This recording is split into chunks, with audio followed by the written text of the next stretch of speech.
অ্যালেনাকে নিয়ে আমরা চলে এসেছি প্লিজ টাচ মিউজিয়াম। আর এই প্লিজ টাচ মিউজিয়ামটা মার্কিন যুক্তরাষ্ট্রের পেনসিলভেনিয়ার ফিলাডেলফিয়ার শতবর্ষী জেলায় অবস্থিত একটি শিশু জাদুঘর। মিউজিয়ামটি ইন্টারঅ্যাক্টিভ প্রদর্শনী এবং বিশেষ ইভেন্টের মাধ্যমে শিশুদের শেখানোর ওপরে দৃষ্টি নিবদ্ধ করে।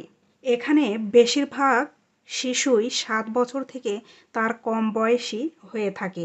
আর এই টাচ অফ মিউজিয়ামে ঢুকতে গেলে অবশ্যই আপনাকে $22.60 দিয়ে একটা টিকিট কেটে নিতে হবে।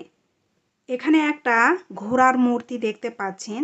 এটা একদম গেটেই দুই পাশে এরকম ঘোড়ার দুইটা মূর্তি দিয়ে রেখেছে, যেটা যে কোনো দর্শককেই এই জিনিসটা আকর্ষণ করবে। আর এখান থেকেই কিন্তু রাস্তাও দেখা যাচ্ছে এবং রাস্তা দিয়ে যে গাড়ি যাচ্ছে সেটাও কিন্তু সুন্দরভাবে